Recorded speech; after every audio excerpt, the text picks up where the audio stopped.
Yaqindagina xuddi shu mahalladan 10 kun ichida shunaqa chiroyli hovlini sotib olganmiz. Bu uyimiz ham juda ham tez sotilib ketish ehtimoli yuqori. Darvozaxonadan kiraverish o'ng qo'lda 3 ta xona, nariyog'ida undan kirganda yana oshxona va yana 3 ta xona. Yana bitta sanuzel, umumiy hisobda 4 ta sanuzel. Bu yoqda 2 ta xona va bu yoqda 2 ta xona. Umumiy hisobda 10 ta xonadan iborat hovlimizni xarid qilishga shoshiling. Narxi arzon bo'lsin, lekin katta uchastka bo'lsin deb qidirib yuribsizmi? Unda mana bu fayzligina xonadonimiz aynan siz uchun. Bu hovlimiz 8 sotixdan iborat bo'lib, ichida o'zining shunaqa mevali daraxtlari ham bor. Uy tashqari taraflari chiroyli qilib, fasadlari travertin qilingan. To'g'rimizda shunaqa tapchan joylashgan. Bu yoqda mazza qilib yozda choy ichib, ovqatlanib o'tirsangiz bo'ladi. Mana bog' ko'rib turibsizlar, mana hovlining o'rtasidagi kattagina o'rik daraxtlari, mana mevalari pishib turibdi mana. Xo'p, endi uyimizning xonalarini ko'rib chiqamiz. Bu yoq o'ng qo'limizda, bu eshikdan kirganimizda 3 ta xona mavjud.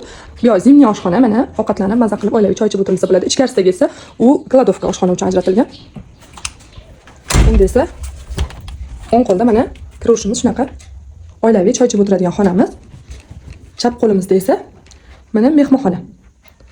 Mehmonxona bu eshik orqali orqa tarafga chiqib ketiladi. Bu eshik orqali orqa tarafga chiqib ketilsa bo'ladi. Bu yoqda mana yana bitta xona bor.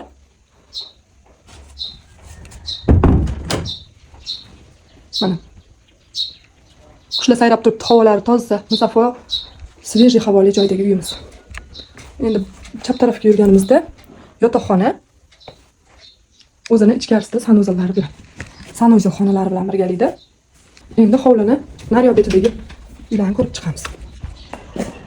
Bu yoq tarafimizda yana bitta sanuzel bor, to'g'rimizda. Bu yoqda mana yana xonalar. Kirishimizda shunaqa koridorcha va o'ng qo'limizda yana bitta zalimiz bor ekan. Zal, mehmonxona, mana bu yoqda ham chiroyli ta'mirdan chiqqan. Ichidagi parda va shunga o'xshagan ayrim uy jihozlari uy egalari bilan kelishiladi. Bu yoqda mana sanuzel. Barcha qulayliklarga ega bo'lgan xonadonimizni xarid qilishga shoshiling. Hamma joy oppoqqina, akkuratniy holatda. Mana shu 10 xonali, hayhotli, 8 sotikli, ichida mevali daraxtlarga ega bo'lgan xonadonimizni xarid qilishga shoshiling. Behi daraxt, o'rik daraxt, yong'oq daraxt, bu yoqda mana olma, naryoqda gilos. Bu yoq tarafda 2 ta xona mavjud. Xonalarini ichlarini olib o'tirmaymiz, chunki bu yoqdan mana sex sifatida foydalanishar ekan.